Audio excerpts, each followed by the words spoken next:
guys, here we go. We took off Monday because it was Memorial Day. It's a very important day, especially to me. I'm a veteran. So we took off, and everybody wound up getting their 3-day and 4-day weekends. So I let my crew go on Friday, Saturday, Sunday, and Monday so that they'd have a fresh start coming back in. And I did as well. I went out, I had a couple of drinks with my son. We went to eat. You know, it was good.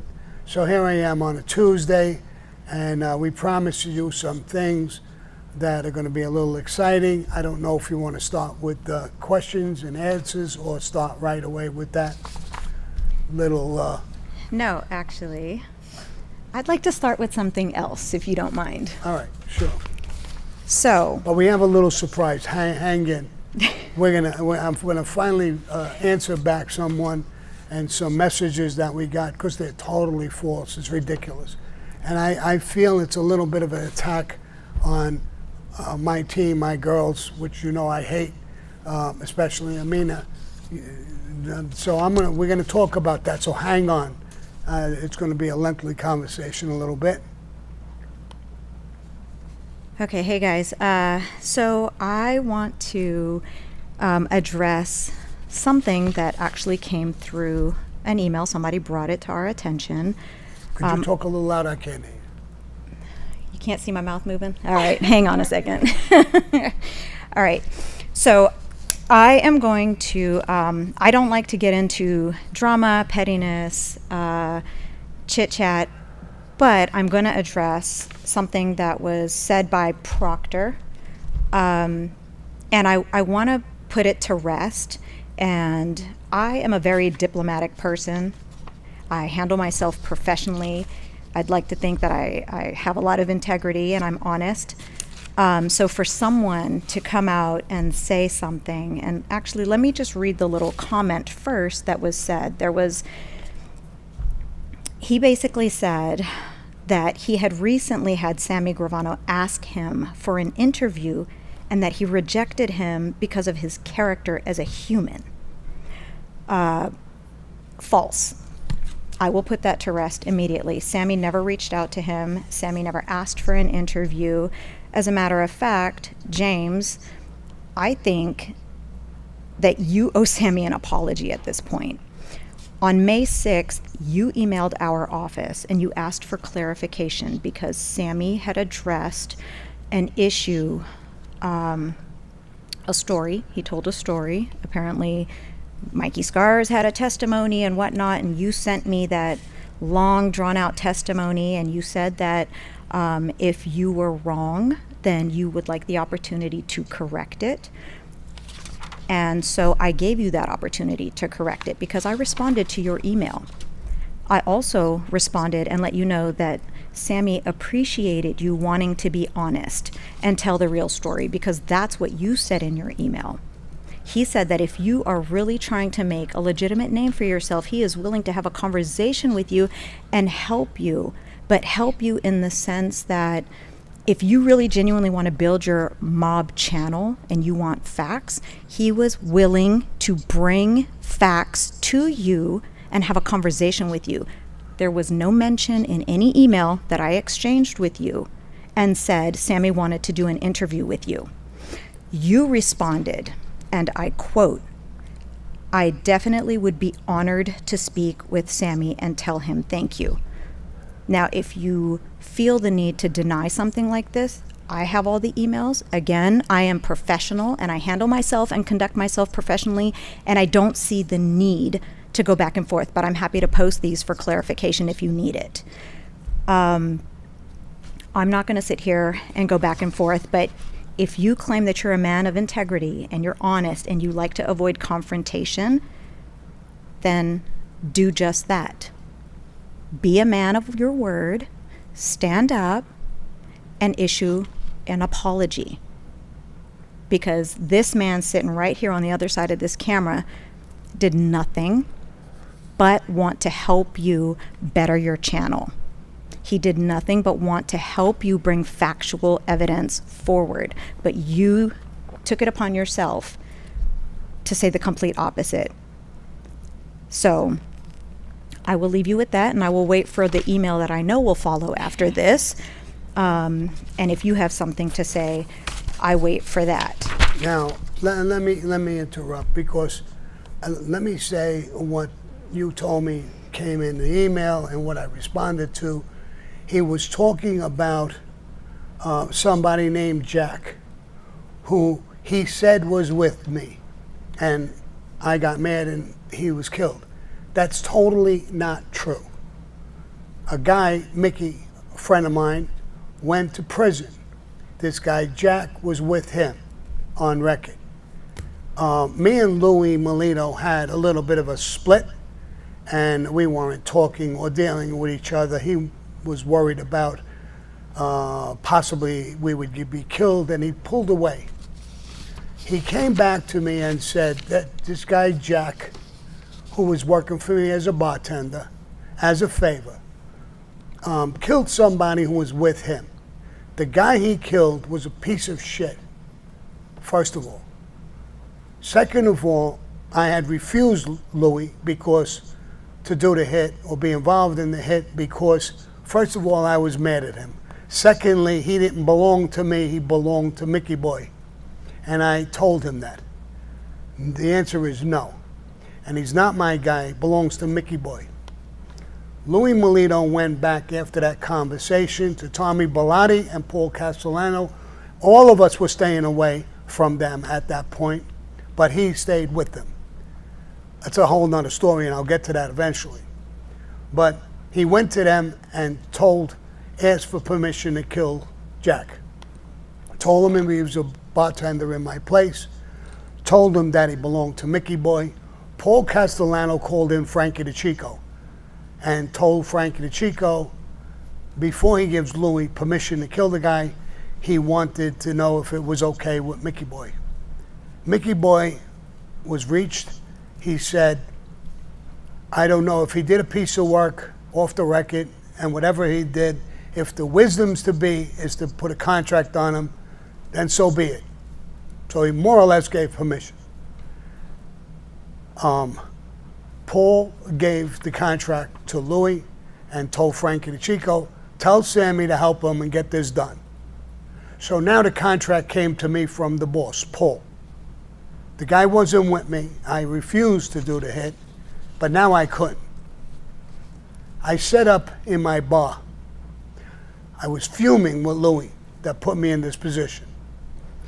He had a guy, Rocky or somebody, with him. I forgot the guy's name. I didn't know him well. Was going to help him get rid of the body. And he was supposed to come to Tally's and help me kill him.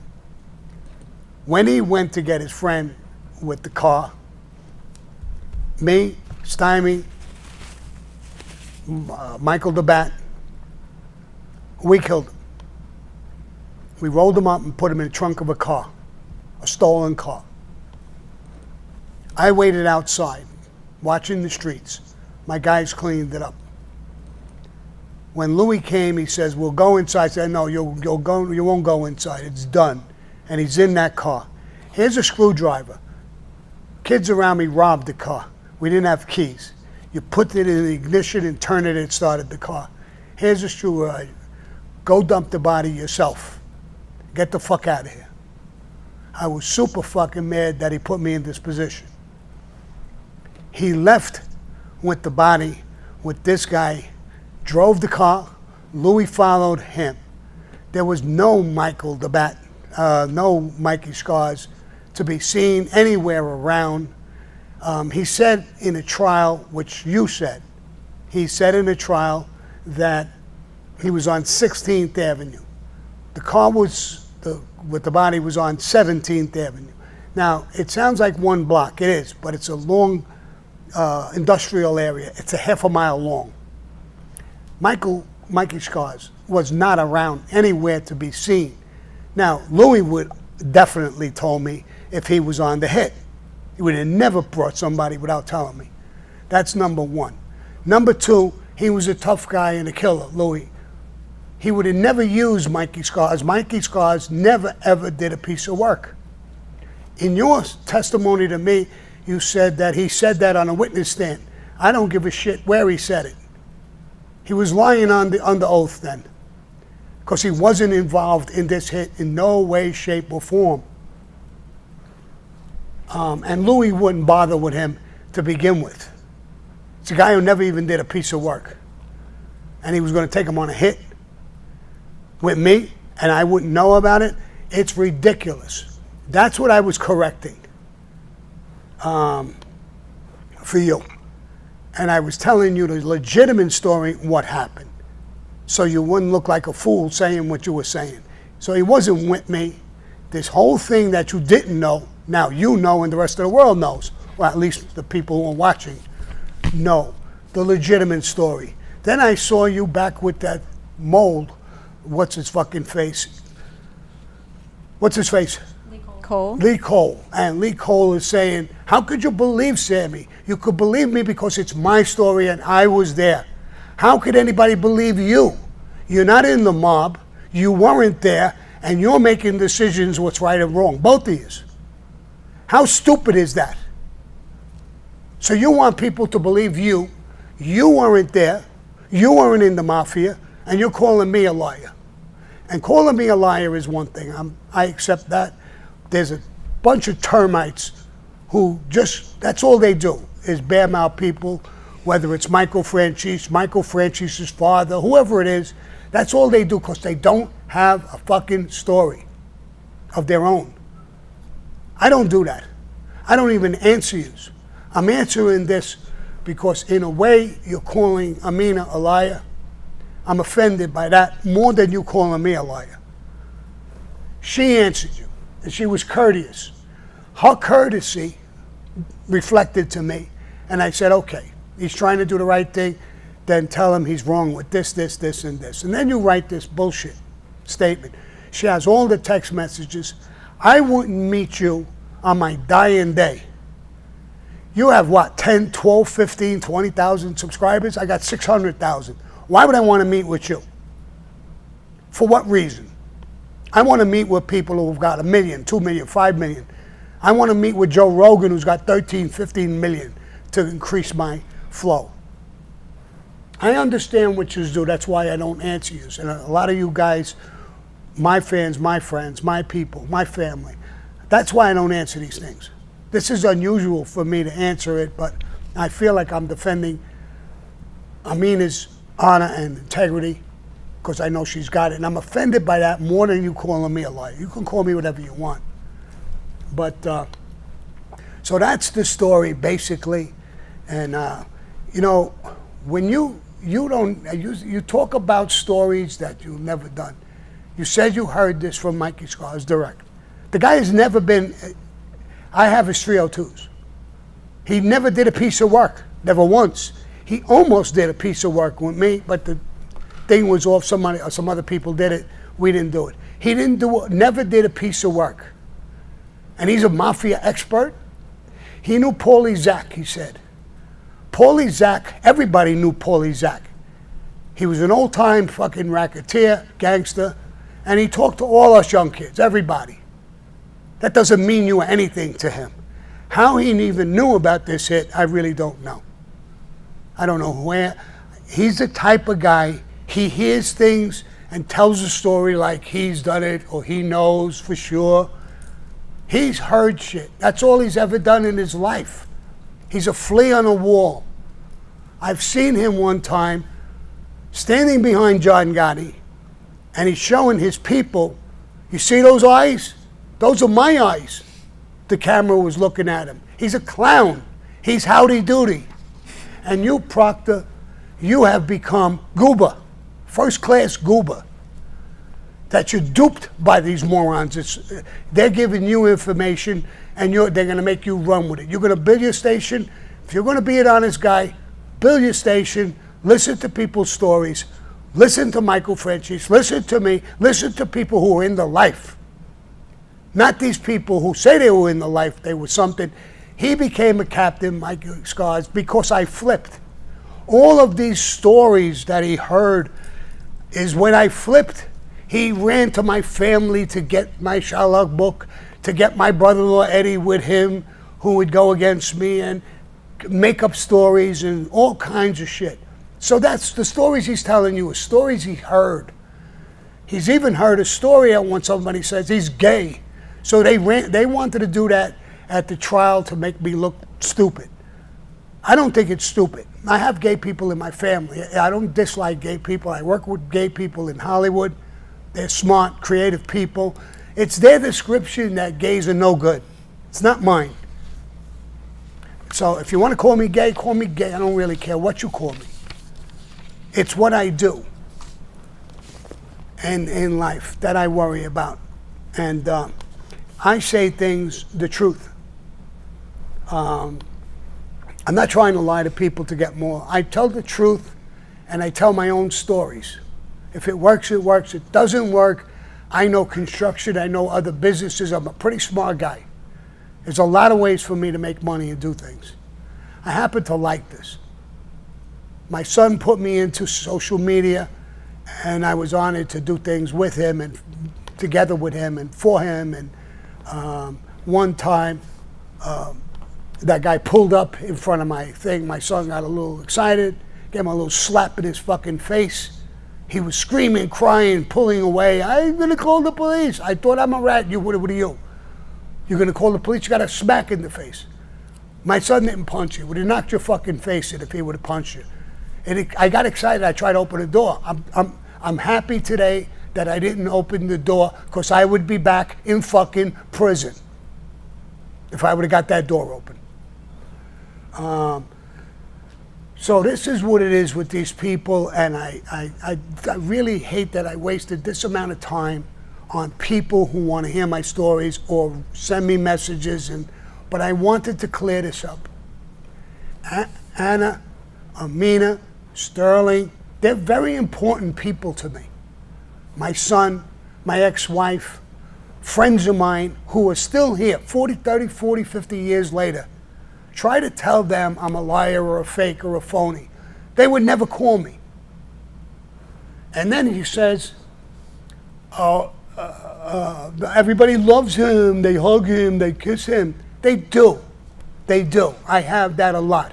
I go to the gym, I got guys, men, not like you scabs, men, come over. Sammy, it's a pleasure to meet you, talk with you. I want to do a selfie with you. Yes, they love me.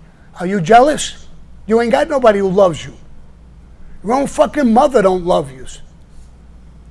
So I could understand your frustration. But it is frustrating to listen to you over and over and over again. Same bullshit, made up stories. You guys don't know what you're talking about. You were never there, including Mikey Scars. What the fuck did he ever do? He's brilliant. I saw him. Now, you know I got a problem with John Gotti, and I flipped, but I don't hate him. I loved him.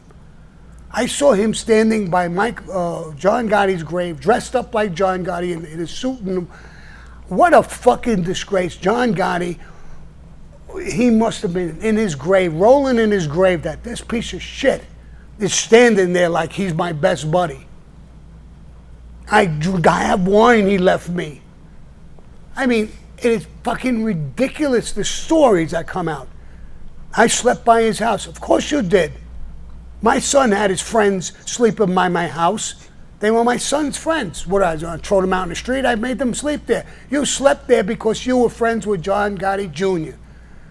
You bullshit. You even like him, Mikey Scars. You testified against him not once, not twice, 3 times to put him in prison. You're a real friend. You befriended my brother-in-law. Your testimony made him die in prison. You testified against 80 guys. You, with the government, told you to wire up and make believe we gave you bail. You wired up, came out and told your best friends, I made bail. They trusted you, they loved you, they hugged you, and you were fucking wired with agents in the car listening to them. You put 80 people away. People told me, FBI agents told me, guys who handled you when you came in, said, Mikey Scott says, I'm going to be 10 times more famous than Sammy. So the agent said, why? He said, I'm going to be great. I'm going to be famous. Both of the agents laughed behind your back and said, listen, I got to know Sammy. He don't like that fucking title, rat or whatever. You could have it. He wishes you could become 10 times more famous in that area, but as a fucking man, you can never be more famous than me or anybody. And that's his wish in life, is to be famous. That's why he's doing these things. To be famous. What a fucking reason. So, I mounted off, I think, enough on this topic, and I'll get off. And Proctor, I really have nothing against you. You seem like you really want to try. If you want to try to be legitimate and honest and open and truthful, then you can get in touch with Amina, and if you want to ask me a question, I'm open to it. But you start twisting the truth, stay the fuck away from me. Or take a trip, like your friend Lee Cole did. I guarantee you, you're going to be running away crying with a fucking slap in your fucking ass the same way. I'm no fucking clown for you to fuck with. There's a lot of friends of mine who tell me, Sammy, you want me to shut him up? You're lucky I changed my life. I tell them no. Leave him alone. Leave him alone. You're offending a lot of people who are friends of mine, who like me, who trust me, who I've helped. I didn't testify against 80 fucking people. My deal was 2 fucking years, and after that, I'm not testifying. I never did again. I never testified against my family, my crew. Look it up. Or a woman who set up trials for me. I told the government I can't. I cannot testify against them. And they made a deal. We can't give you that deal, but what we will give you, who we indict in a 2-year period, you have to testify. Who we don't, we know who you don't. Then it's on you after that. And I never testified against any of them. There's a lot of guys walking around still, till today, or still alive, in New York, who know that for a fact. And some of them became in high positions. So you have no idea what the fuck you're talking about. Just be honest with what you want to say and do. And if you have a question, ask it. If you act like a fucking normal person. I'm not against anybody trying to make a living, trying to do whatever you're doing, but not if you're going to attack people and you don't even know what in the fuck you're talking about. I won't stand for it. Talking about Michael Franchise's father, I was part of the Colombo family. I marched in that march when he got sentenced to 50 years. I marched with his wife and his people and his friends. I know the guy. Calling him a fucking rat. He died at 103 in prison. One of his sons did rat and put him away at 95 years old. You calling him a rat? I'm offended. I don't know how Michael feels. I'm offended. So let's go to questions, and let me calm down. My fucking coffee machine broke. That's why I'm a little. I got Starbucks. I'm drinking Starbucks a lot. What is it? Caramel macchiato. Caramel macchiato, whatever the fuck. It's a latte. You're so bougie today. It's good. It's delicious. Today, Sammy had time. Sammy, how'd you go from straight black coffee to caramel macchiato? I don't know. I didn't know. I had it once or twice. I liked it, so I got it. Got a sweet tea. And you guys, I apologize for mouthing off and wasting your time with this, but I hope you hear why. And let's go back to the questions. If we got to stay a little bit longer, let's do it. Let's get, let's do our thing. Well, some of the, half of them are showing a lot of love for you, Sammy, but the half of them are like, who? What? Why? Who is this person? They have no idea who this person is. I know. Exactly. I know, and I'm actually giving them a play by doing that, but and that's why I never do it. Yeah. But it just sparked me a little bit. know. But And you're holding I'll just say this, you're holding a lot in the vault. Yeah. I know you are. I know you're holding back, and Yeah. I that's good. I mean. I know do. what I There's hold a bigger lot things. in the vault. I did a lot of podcasts that I did it, lightly. I'm working on movies now. And movies, I mean, these people are driving me crazy because they want to know every little detail. I mean, every little detail. And they check it. They talk to NYPD, Organized Crime Strike Force guys. They've called me, told me. FBI, DEA. I never really did drugs, but DEA. And people, women and men that I haven't seen or talked to in years, they're talking to. They want to know the truth. This movie, scripted show, and movie, I'm working on 2 different projects. When they come out, it's going to be gospel. And when I leave behind, I want to leave it gospel. What happened? The good, the bad, and the ugly. Put it all in there. I don't want to hide nothing. If I ever was gay, put it in there. Whatever it is, put it in there. It don't matter to me. My life is almost over. I'm 79, pushing 80 now. I could care less. I want it to be out there. I want the truth out there because I love my son, my daughter, my grandchildren, my ex-wife, and all them friends that I have out there who still respond to me with love and affection. So I want them to see that story and say, yeah, that was me. That's the truth. I did a book, The Underboss, with Peter Moss. And when I got to a part with Joe Colucci and his wife, Camille, was fucking around with a lot of guys and this and that, the guy said, Sammy, I'm going to say it's going to be great in the movie that you and her had sex. It was a great love scene and this and that. It's going to be great. So I said, I get it. But I never went with her. And I do know her. She's a friend of mine. She's going to say, that little fucker's lying. We never did it. So I wanted to tell the truth. And in my show, so I understand that Hollywood comes in, but I want my show to be as factual as possible. So that my family, it's not so much me, but my family could say, yes, this happened and that happened. My son corrected me the other day. He was mad at somebody and something. I says, forget about it. Don't forget about it. He said that. Would you? Years ago?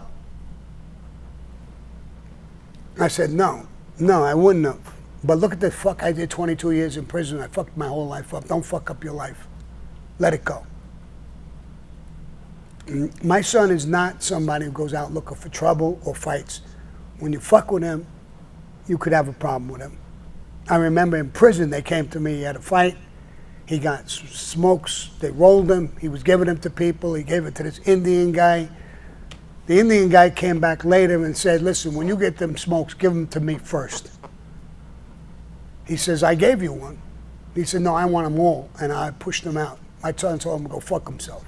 The guy went outside, hid, and waited for my son to be washing his hands in the sink. The guy came in, bum rushed him, threw a fucking punch. My son bashed his fucking face on this metal sink 100 times. And the lieutenant called me. He said, you know what your son did? I said, oh my God. We were in jail at the same time. It's a nightmare being in jail with your son. What did he do? Is he in trouble? No. There's cameras. The guy bum rushed him. We got it on camera. Your son's not in trouble, but you got to tell him when he loses his temper, slow down. Yeah. So he could fight, but he's not. He don't try to fight. He don't try to argue with nobody. He's not pushy. When me and the girls and everybody argue, he's the peacemaker all the time. He's a good person. And I want him to stay like that. Yeah. So, and I want him to know and be proud of the movie, not that it's full of lies. You know, one day they're telling me, listen, Joe Blow, this happened in December. What was the weather like? So I'm not stupid. December, I said, oh, it's pretty cold, I guess. It's December. Was it snowing or raining? I said, 40 years ago. The fuck do I know if it was snowing or raining? You know, they check with the Weather Bureau, and they'll know if it was snowing or raining that day. That's how exact they want it to be. So I said, that's good. Listen, I'm not mad. Do that.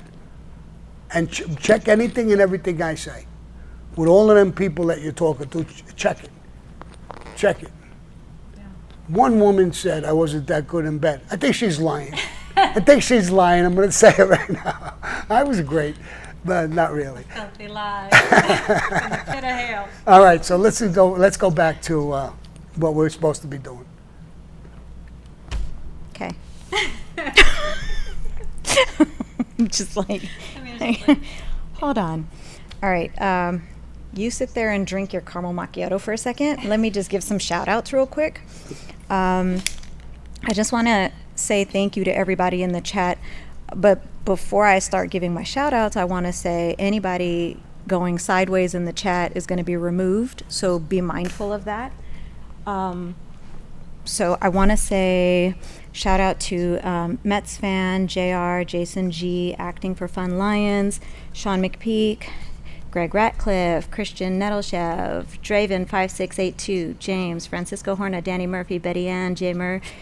Marie, Xavier, and Sammy. Shout out to John Henry Holiday. He wants a shout out to his wife Alexandra in Sweden. Say hi to her. Hello, sweetheart.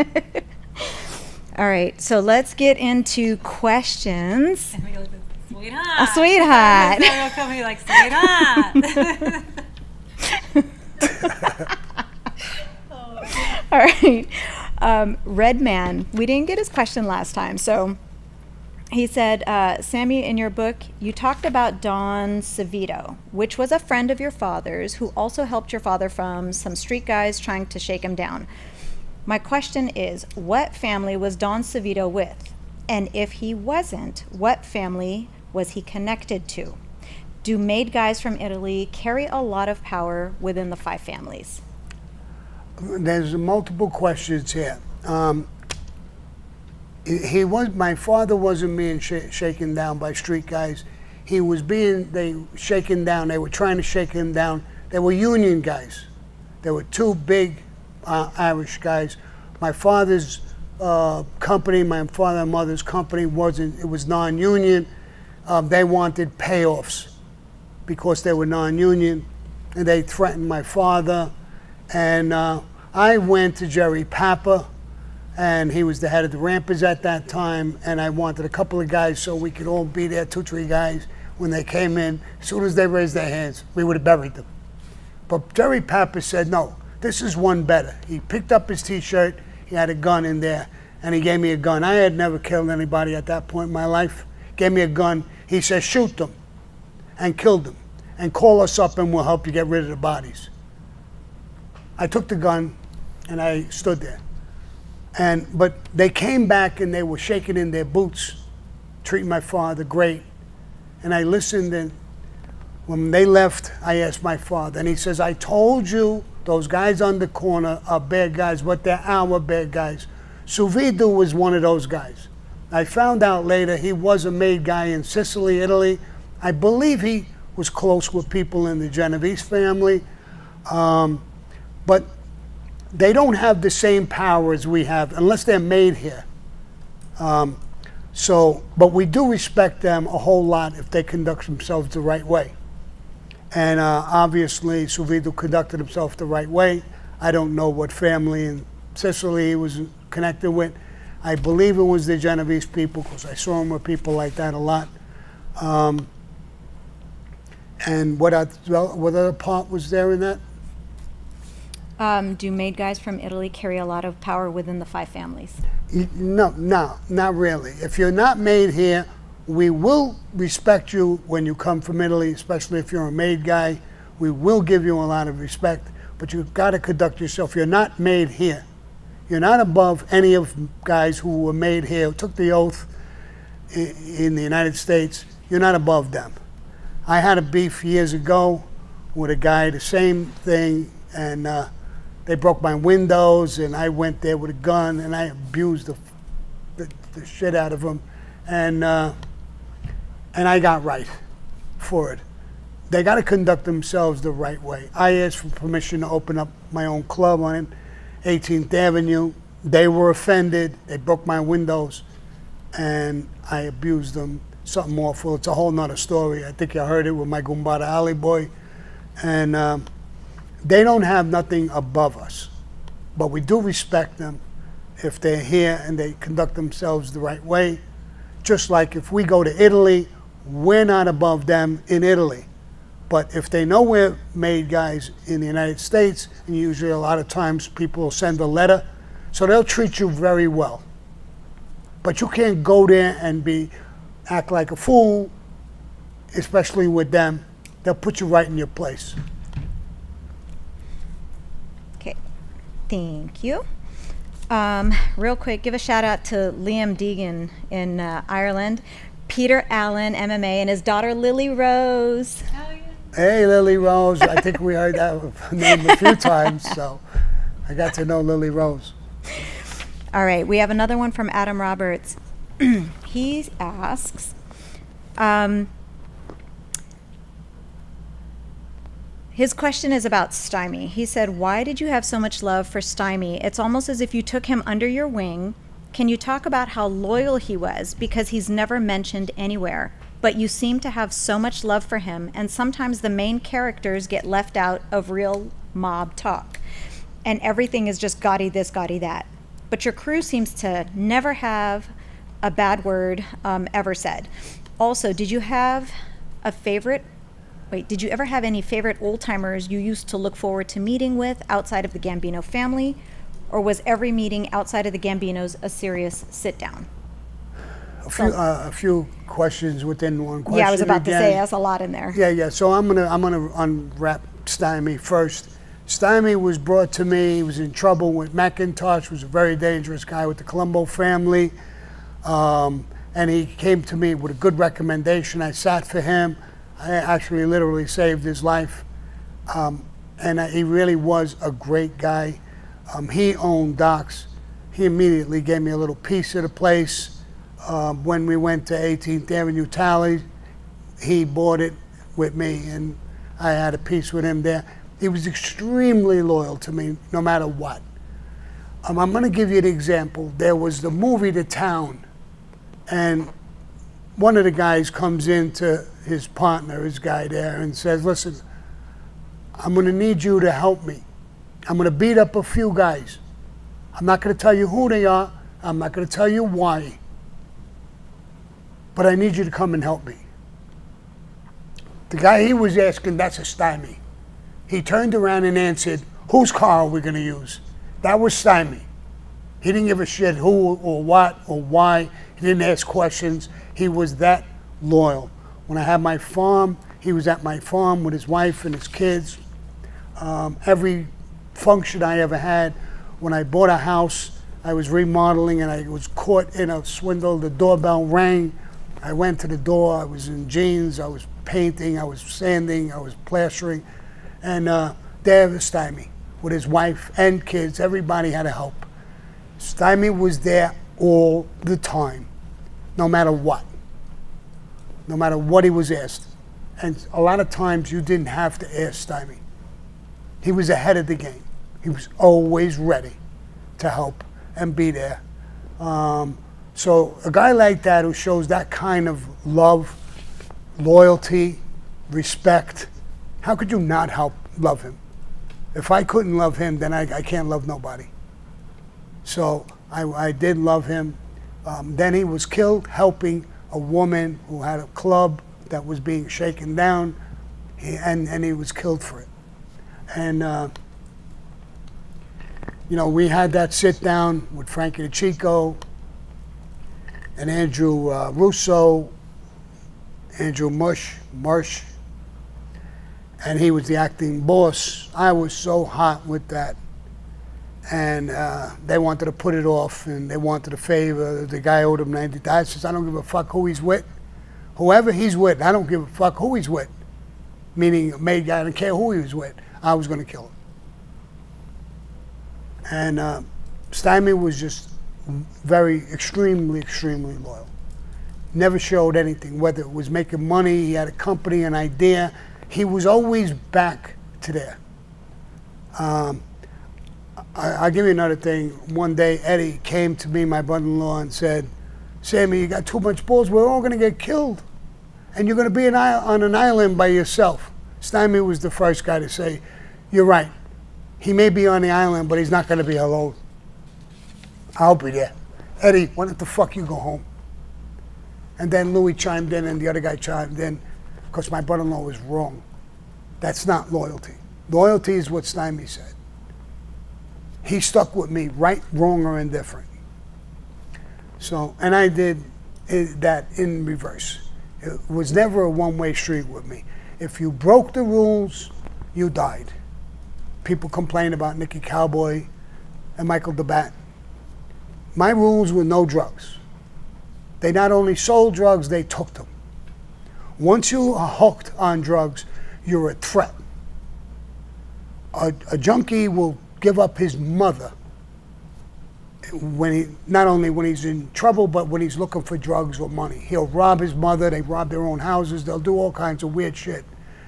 Now, when you did work with me and you knew our secrets, I can't afford to have you get in trouble and put my whole crew away. All the guys I love. And I gotta give an example, and they became that example. It wasn't easy, but it's something you gotta do, especially when you're in a boss. It's like being the president of the United States. Every move you make, you help some people, you hurt a lot of other people. I can't afford to have my crew hurt by one person.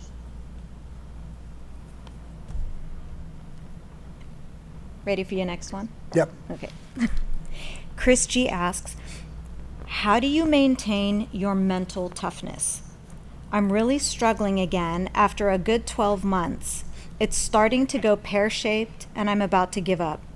Any help or advice is greatly appreciated. Thank you.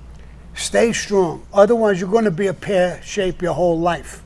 Stay strong. It's not easy. You have days right now. I'm wired up. I don't know if it's this coffee or that other situation. I'm wired up. But I calm down and I go back to planet Earth. I'm not going to let one thing destroy my life or other people's lives. I heard a thing one day, and we had an argument within the office. And I said, you know, sometimes you get a rotten egg somewhere, and they do something to you. And you hold it in, and before you know it, all day long you're walking around with an attitude, and you're taking it out on your wife, who didn't deserve it, or your kids, who didn't deserve it, or the dog, who didn't deserve it, or the person you're talking to in your office who didn't deserve it, because you're wired up. So if you're pear-shaped, good. At least you understand where you're at. All you got to do is correct it. And in the long run, you'll win. If you let that pear shape really shape you back to what you weren't before, then you're going to go backwards in life. You got to be strong mentally and physically. And if it hurts that much, take a walk by yourself. Go to a park where there's some water, a stream, a little lake or something, some ducks. Take some bread, throw it to the ducks. Do something stupid. Relax. It's not going to be easy. But take it from me, it works. Okay, Dubai Canary wants to know, hey, question for Sammy from Dubai. What exactly is a wise guy? A wise guy is a terminology, a made guy, a friend of ours, Amiga Nostra. I mean, all of those terminologies, Amiga Nostra, a made guy, a friend of ours, a wise guy. They're just terms of the same thing, a made guy. Okay, let's jump into super chats because you got quite a few. Jimmy Gorgeous says, Sammy, can anyone explain what is bookmaking and how can I get in trouble for it? Also, what is a racket and a racketeer? Bookmaking is something that's illegal. That's how you can get in trouble. You don't have a license to take bets in, like a casino or, these places that are licensed. It's illegal, number one. Number two, more than likely you're not paying taxes, so it's another felony charge. So it's illegal. It's not a bad crime, but it is illegal. You could get in trouble for it. It depends how big you become and whatever. And what was the other part of that?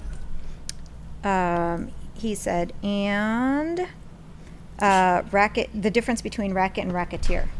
A racketeer is somebody who creates rackets, schemes, how to rob, Michael Franchise was good at it. He's a racketeer, in my opinion. He did the oil and gas. These are schemes and scams and stuff like that. A racketeer is a good business guy who does illegal things, more or less. He's not a gangster, he's not a tough guy, and he's not expected to be.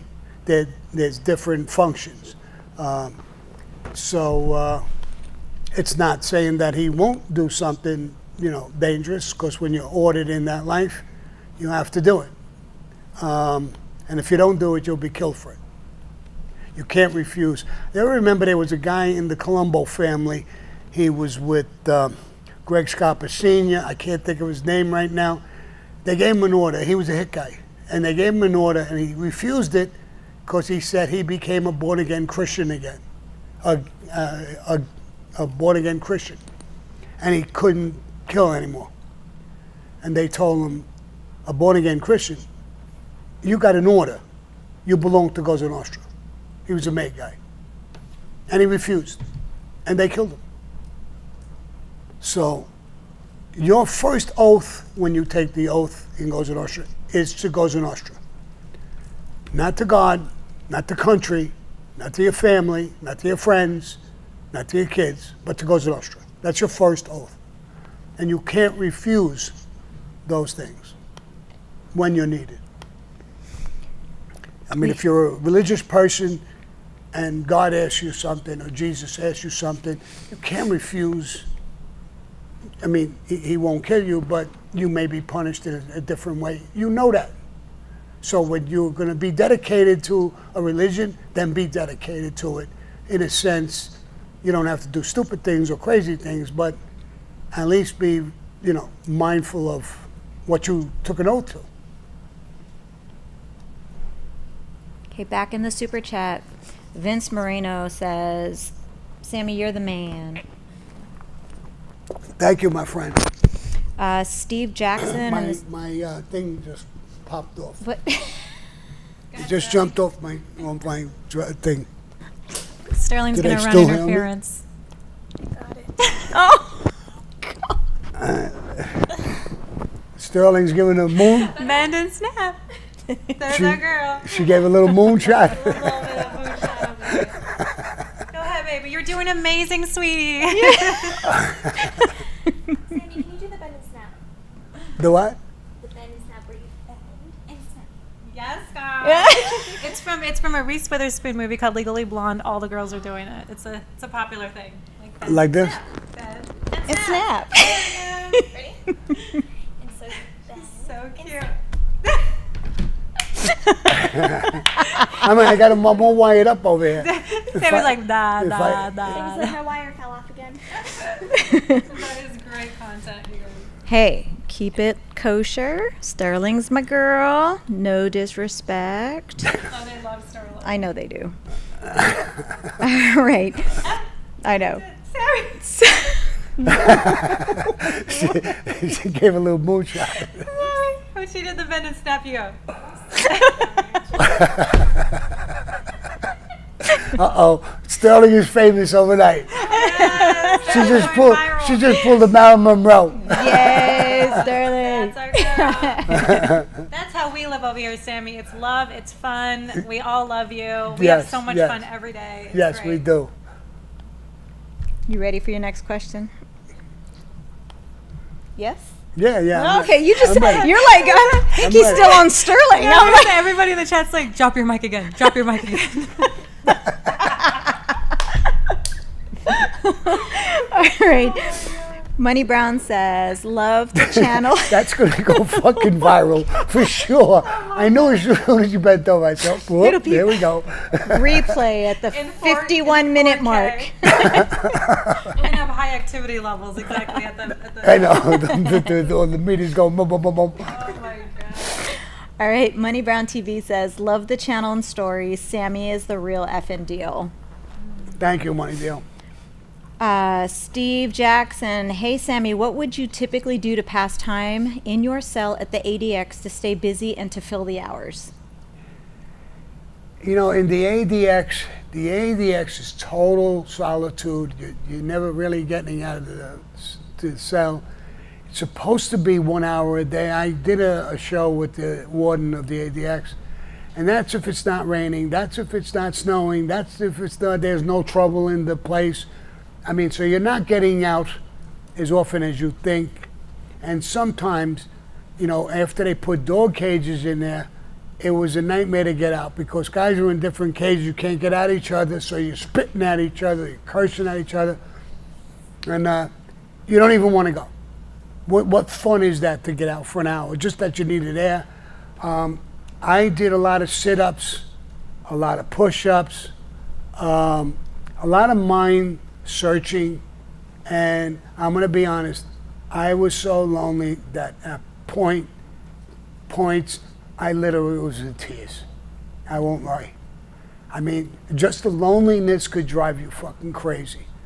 Not seeing your family, your friends, and you may hear about a death, somebody died, you're not aware of nothing, the outside world. It's ridiculous. The television is monitored to really, you have a TV, a black and white 13-inch screen, but it's so monitored, there's a lot of programs that are scrubbed that you can't see, and just bullshit shows. They would play bingo on it, and I mean, it was, solitude will break you. I mean, I've heard guys and seen guys break that I couldn't believe it, you know. It's your own mind. If you can't control your mind, you got to do things. Me, I started when there was the moths in there. There was a season where there was a lot of moths. I grabbed the moth. I was making a pet out of it. And then a couple of times I would put him on my lap and he would crawl up on my leg. I had a wool blanket so they could eat the blanket, I guess. There was times I said, I think I'm losing my mind. I really don't. I don't think I'm dealing with reality. At one point, I grabbed the nurse's hand. I was so lonely. She talked to me for a few minutes and was going to go. I didn't want her to go in the worst way. Not that I wanted to hurt her or touch her or do anything. I grabbed her by the finger by accident, and I didn't want her to leave. So that was a great table in the back with Warden Hood. He was here for 2 days. Just the intro alone, you guys meeting after you're released and all these years later, it was, you just felt it was palpable in the room, the energy. It was, and he was a good man. I had him here, and we did an interview. We did a table in the back. I actually missed him because I know he tried his darndest to try to fulfill that, you know, loneliness that, you know, he couldn't really, but he really tried. He didn't, you know, they took away smoking, and he could have just came in with the, you know, with the cops there and just took everything out. And he sent a notice that I'm not allowed to sell cigarettes in the commissary, but I'm not going to come in and take your cigarettes. Whatever you got, you keep. And I'm not going to stop the commissary for 2 more weeks. So buy and stock up whatever you want. So another warden would have took everything right away. He got an order. He went against the order a little bit, but there's nothing he could do about it. But he tried his best to make it easy on you, not take it, not force you. That's when I actually stopped smoking. And at that point, it was in 2004, I think it was, I stopped smoking for 13 years straight. I didn't start smoking until I got out in 2017. So it was 13 years I didn't smoke. And that's why I got such a beautiful body and I'm so good looking. Amen. Well, everybody on TikTok says you look great. You're very handsome. Oh, yeah? Yes. Those are my TikTokers. I love them. I love them too. Sammy, you got a very, very, very generous kick up from Mo, who says, I am happy for you, Mr. Sammy. Thank you, Mo. Appreciate you so much. I mean, very generous. Yeah. Yeah. And let me answer something too. You know, we played a game the other week, where we picked something out of, and somebody won the $400 thing. It was a woman, matter of fact. I didn't even know that. It was a woman, and I just did it last week. She cashed in, and I did it.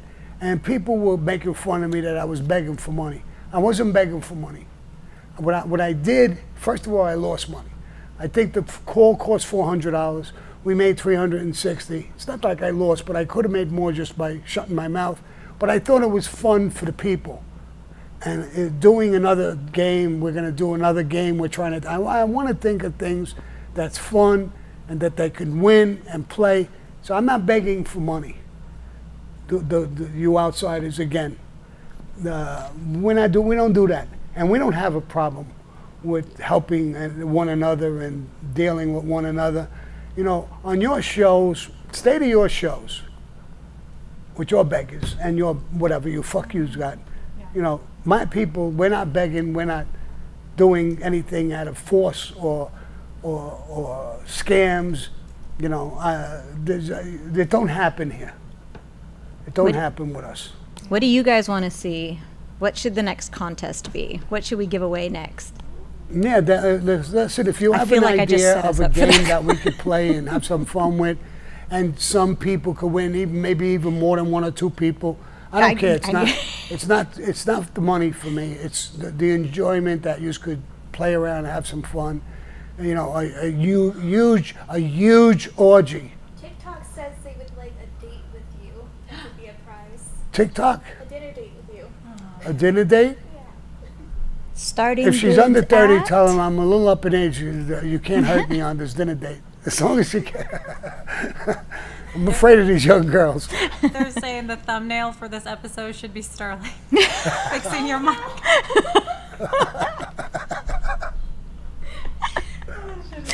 A date with Sterling? Yeah. I think we'll make $8,000. No, There'll be people. 8,000. I don't know. I think we need a little higher. Sammy, Sean can you tell your guys, you can tell your viewers about the last few days to use the coupon? Oh, yeah. And listen, it's the last few days that the coupon is good. There's 25% off no matter what. No matter the $400 call, no matter what it is, you're getting 25% off. Everything on the site. Everything on the site. So I think that's how long?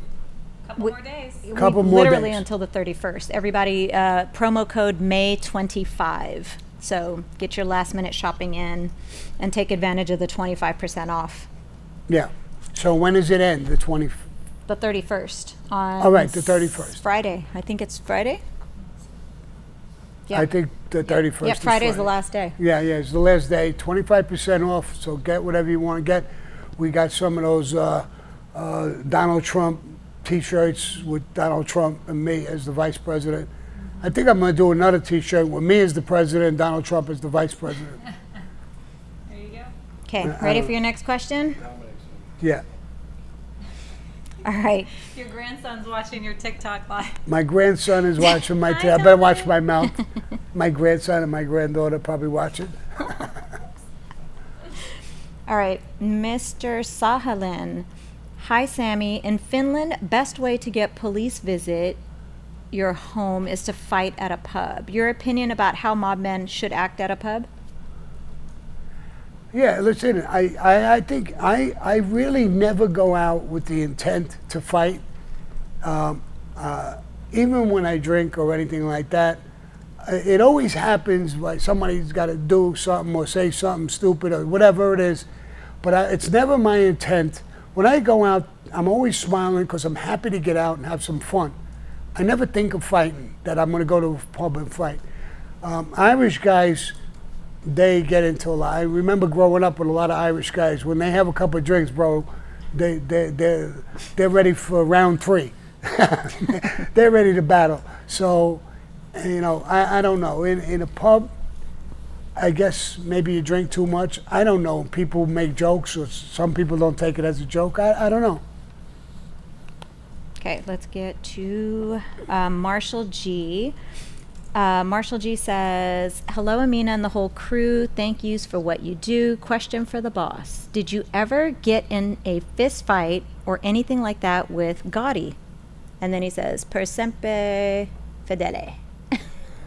No, I never got into a fist fight with Gotti. I loved the guy. I was perfectly normal with him the entire time. Super loyal to him. I did anything and everything under the sun for him. When it rained, I held the umbrella so he wouldn't get. I didn't give a fuck if I was getting wet, he wouldn't get wet. If he was going to open the door, I opened the door for him. If he was going to get in the car, I opened the car for him. I showed total respect for him. The only time we came close to a fight is in MCC when that thing happened with the oranges, and he like slammed his hands on the table to get up. And I thought he was going to raise his hands, and I told him, I know the rules. We're allowed to fight back, and if I could kill you, I'm allowed once you raise your hands first. So do it, and I will kill you. I'll bang your fucking head on this floor so many times your brains will be all over the place. Go ahead, raise your fucking hands. Listen, when I went in 1990, I'm a small guy, and I was 198 pounds, and I had maybe a 31-inch waist, if that. I couldn't even get my arms in sleeves of a sport jacket. No, my arms were like a leg. And I fought, I boxed. I fought all my life. John was out of shape. He was bigger than me, taller than me, but he was heavy. I don't think he would have lasted 5 minutes with me. But I never thought about fighting him. You know, it's just like I was married for a long time. There's a lot of times my wife got me super mad. I never raised my hands to my wife. I never hit women. I could get mad. If a woman goes to hit me, I run. I pull away. Not because I'm afraid of her, because I don't want to fight. I don't want to hit her. I don't want to hurt her. So I'm with my wife over 50 years, my ex-wife. We're ex now, but I never raised my hands to her once. I think I gave my daughter a kick in the ass one time, but I never raised my hands to my daughter. And my son, who just walked inside, now I could tell the truth. I think I hit him once. I gave him a little punch in the chest, a hard punch. And but I don't do that. I don't hit women. You know, I try to get away from them. My wife, I remember, threw the keys at me one time, hit me right in the balls. It hurt. I got mad, but I pulled away. I didn't do anything. I refused to hit a woman. You know, you'd have to do something completely crazy. Maybe if I can't get you off me and you're attacking me, maybe I would hit her. I don't even know that. I would try and really physically push her off me, or throw her down, or do something. Here's a good one. Nate wants to know, why were you comfortable doing hits in your social club and office? Weren't you worried the places might be bugged and the feds hear the hit happen? Yes, and I didn't do hit. I did a hit in my office. It was in the basement. I didn't think I used the basement where that hit took place. I didn't use that, you know, as any kind of meeting place, and it happened in Tally's. I was involved in that place, and it happened with this guy Jack in Doc's bar. I wasn't not afraid of bugs, but the bugging took place a lot later, really, with Gotti, and when Gotti and Angelo were caught on tapes, the heat became really, really intense after we took over. And of course I was, worried about things like that, but I did use a silencer on occasion. So. Okay, we have J. Marie in the super chat. J. Marie wants to know, boss, you're the real deal. You are wise and humble, and it's an honor to call you a friend. Real gangsters recognize real gangsters. Love to you, Skip. I love him too. I met with him. We talked. J. Marie, a real tough guy, a good guy, and sensible guy. I like when a guy's a man's man and he's sensible at the same time. And J. Marie he's a man's man and he's very sensible. I like him a lot. Okay, Matt in the super chat. Why did John give the Louis Melito hit to Gene and not you? Did you tell Louis there was a hit, Johnny Gamarino, to get him to come to Big Louie's club? No. I saved Louis Melito twice. When we took over and we killed Paul, Louis Melito was in prison. He didn't reach out to us. Very few guys didn't reach out. Everybody reached out to us. Frankie DeChico said that Louis, because Frankie DeChico knew him well too. Did he reach out? No. And one day, talking with Frankie, DB had said, Frankie, I want to talk to you alone. And Frankie looked at him and said, only Sammy here. No, you talk in front of Sammy. Say what the fuck you were going to say. And he said, Sammy, he betrayed you. Not only me, but Frankie DeChico and John. We were the other side against them. He, like I told you, when he pulled away from me, unbeknownst to me and other guys, he joined their side. He never gave us up. I'll give him that. He never gave us up, what our plans were. But he was on the wrong side. He was playing what they call defense. If we win, he's friends with us. If they win, he's friends with them. You can't play that. You're either on one side or the other side. So Frankie DeChico said, as soon as he comes out, I'm going to kill him. And I was begging for his life.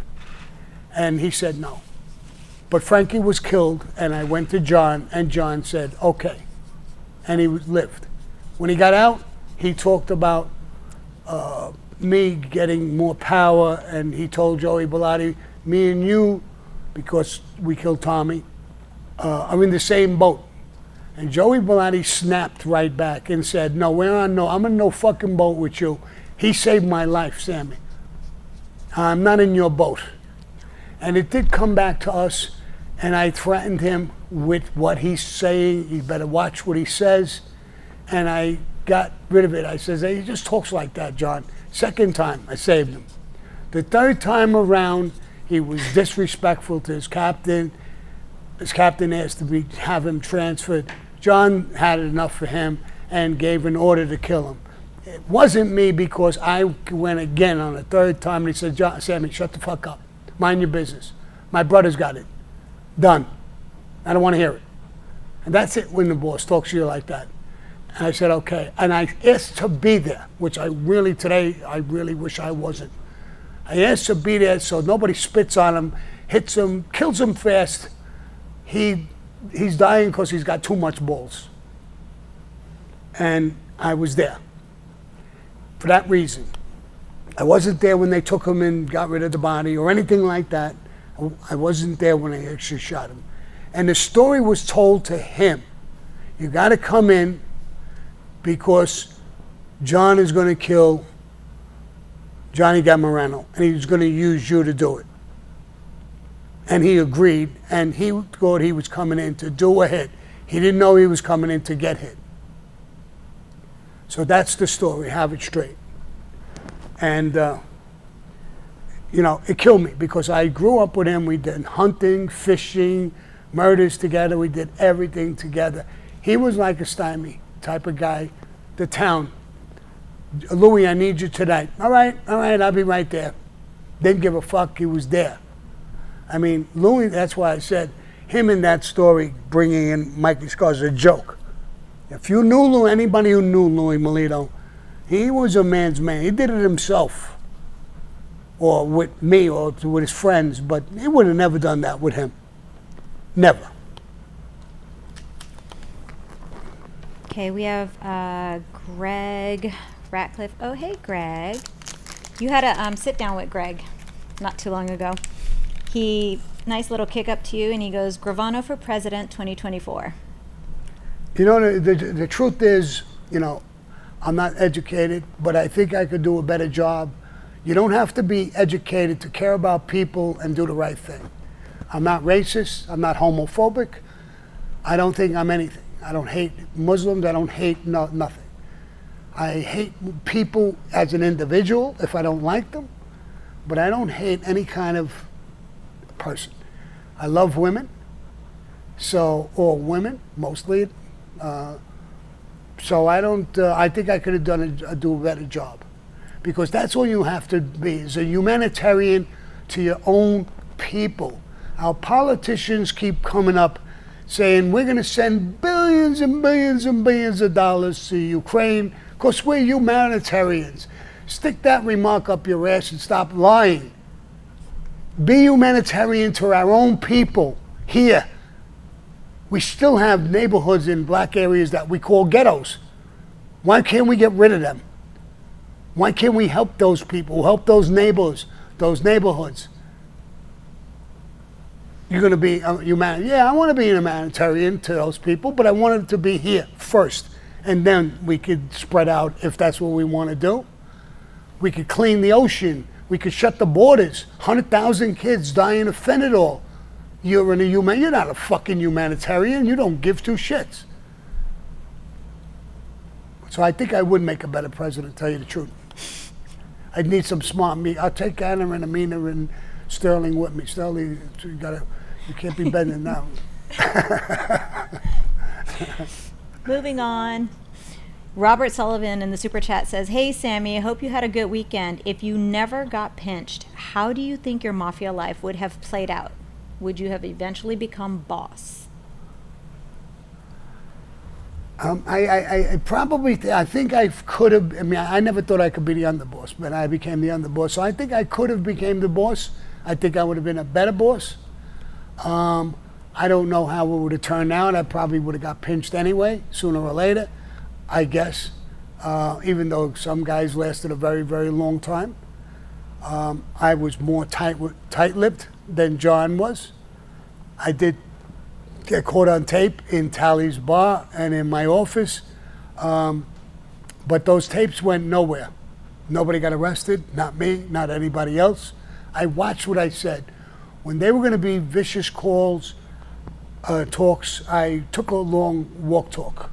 If there was going to be a murder done there was either music playing or it was in an area that more than likely wouldn't be bugged, or I would use a silencer. So I was very careful at what I did. So I guess I would have lasted a while.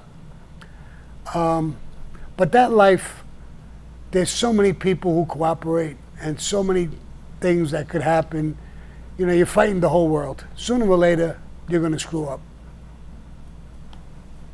Okay. Let's see, we've got Ann A with a nice little kick up to you. Just a quick shout out to her. Say hi, Ann A. Thank you, Ann A. And Christy Del Toro, she says, "Hey, love the pants. Let's see them." Love the pants? Mm-hmm. My They pants? look like pants. Jeans. They look like jeans. Oh, Are the those dance. All right. jeans? No, your No, pants. your pants, like actually. Literally, stand up.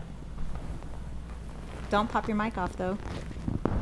Da, da, da, da. Look good. It's a little bows over here. Oh my God. Oh my God. Okay, sit back down. Sit back down. She goes, sit back down. I'll sit back down.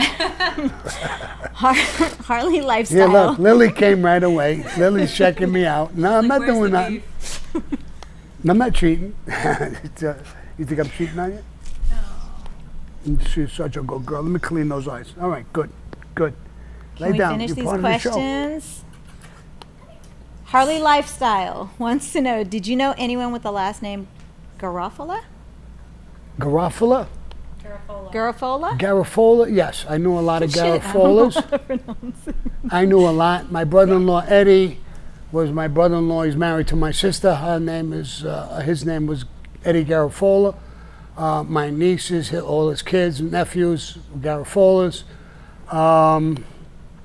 and his whole family. I knew most of his family. I knew his mother, his father. I knew them, the whole family. Then his cousin Eddie Garafola, another, same name. He's one of the guys that we killed. And then there's his son. His name is Eddie Garafola too. Looks like that movie. They all got the same fucking name. They forgot how to change the name, but there's a lot of Garafolas that I know, and it's a fairly common name because I've seen Garafolas that I don't know. And I never heard of them. I never knew who they were. I actually know somebody now. I think I forgot her first name. Caroline Gravano.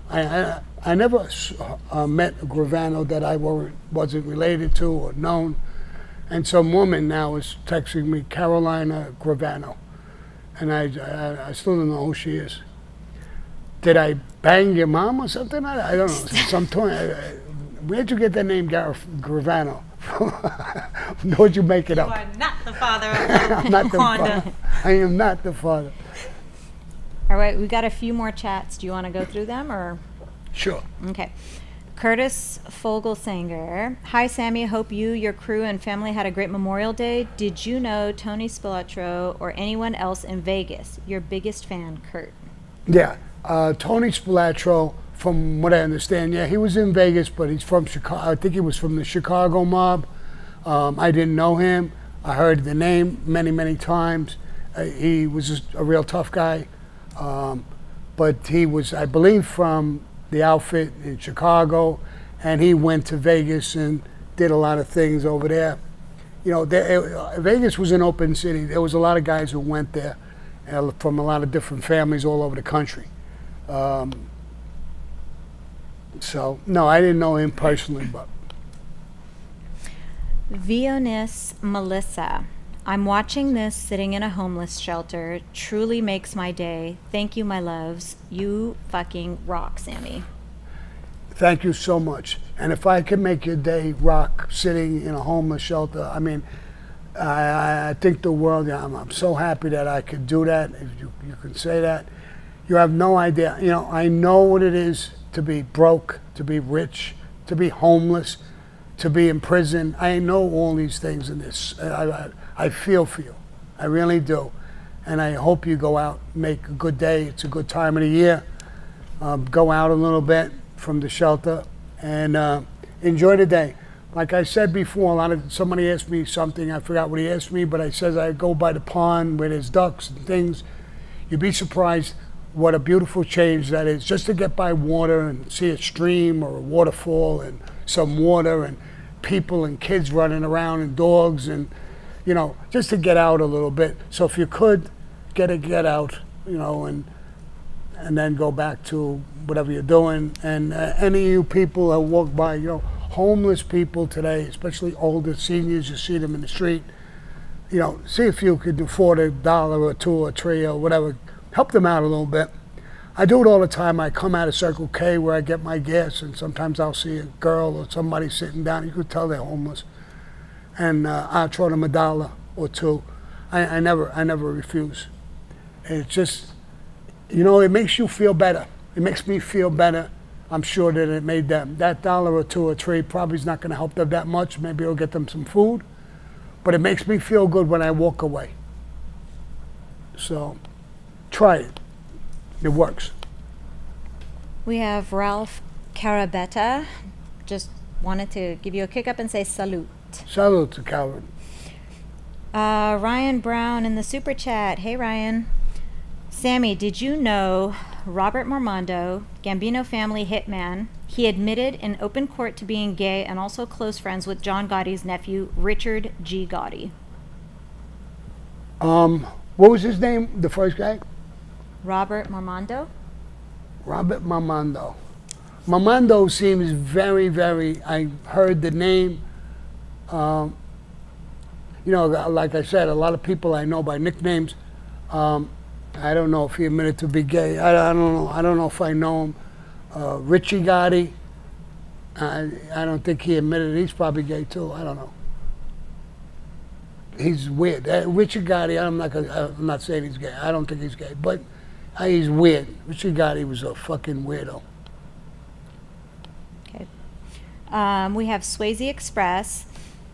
Hi, Sammy. I'm a young man asking for your respect and your opinion. I'm going to be training to be a truck driver. Your thoughts on that? Any advice for a young man? Stay healthy, bro. You and your team always. And I love that. And I said, telling you that working as a truck driver is a good thing. It's hard work.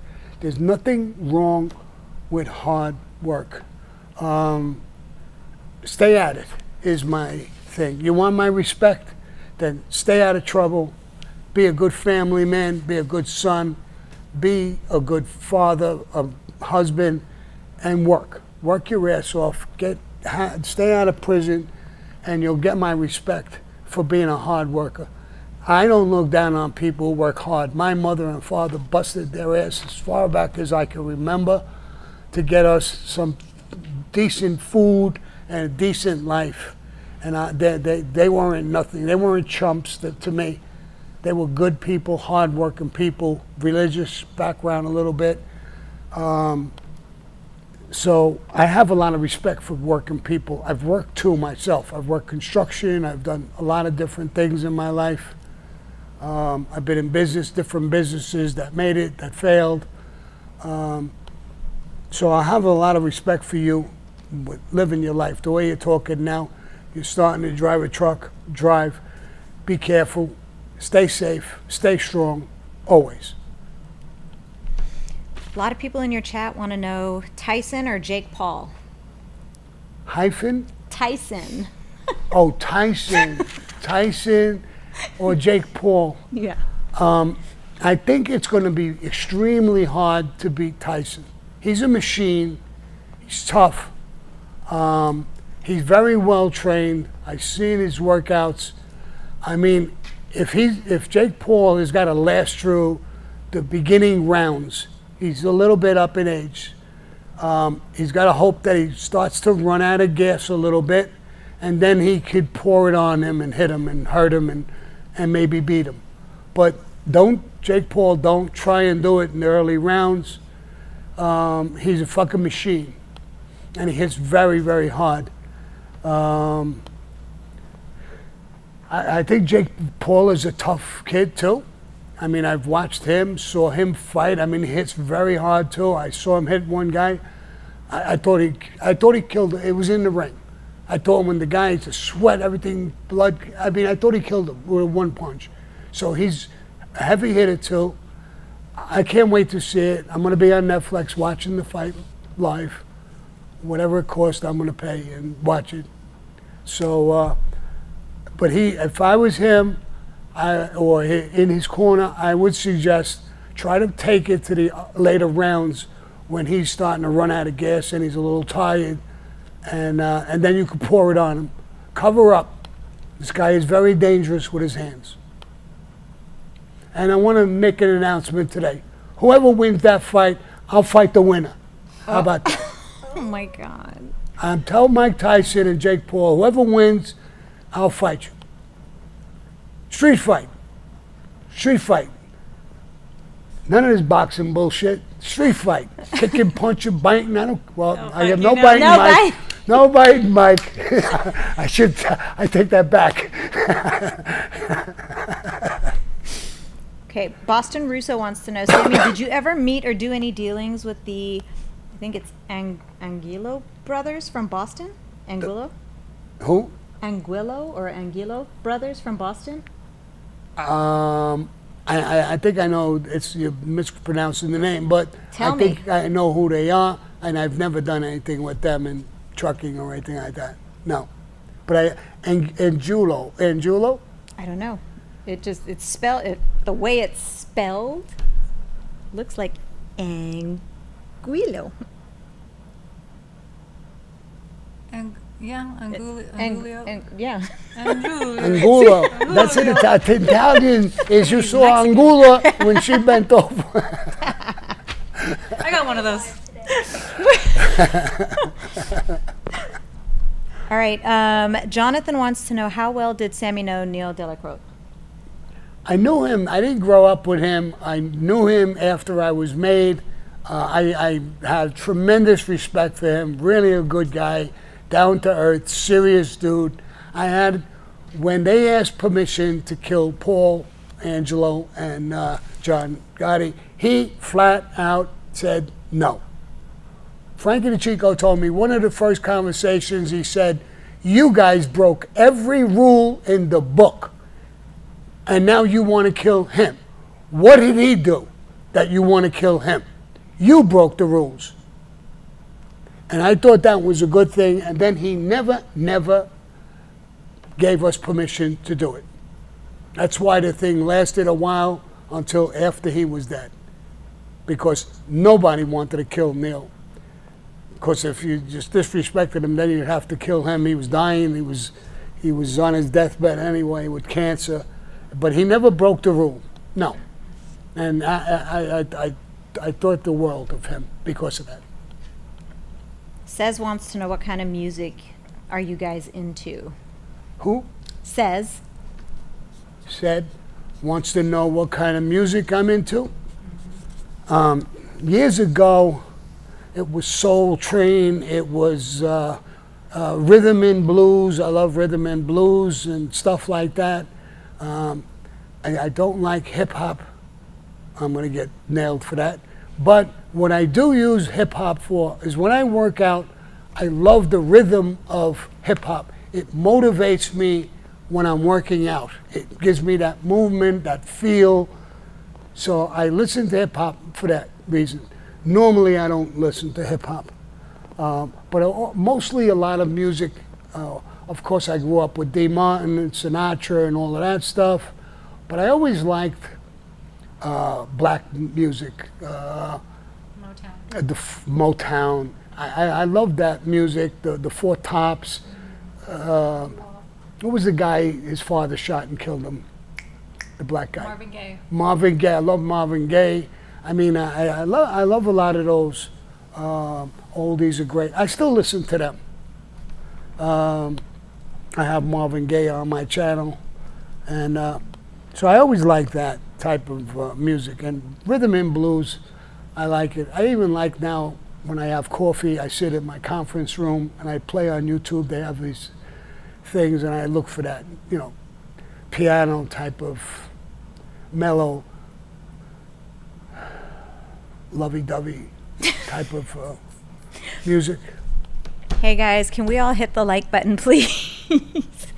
I don't know what to call it. we are well over an hour, Sammy. We're like at an hour and a half right now. All right. We're at an hour and a half, so Yeah. I'm going to have to wrap it up. But I'm really glad I went a little bit longer because I took up a lot of that time with Gooba.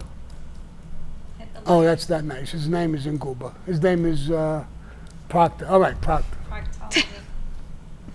I think he was. He was a proctologist. They look up your ass or something? Oh yeah. Oh yeah. Proctologist. All right. So, guys, I love you. I really, really do. I enjoyed the conversation today. A lot of great questions. So I'm going to sign off with my adios, motherfuckers. Hit the likes. Hit the like, everybody.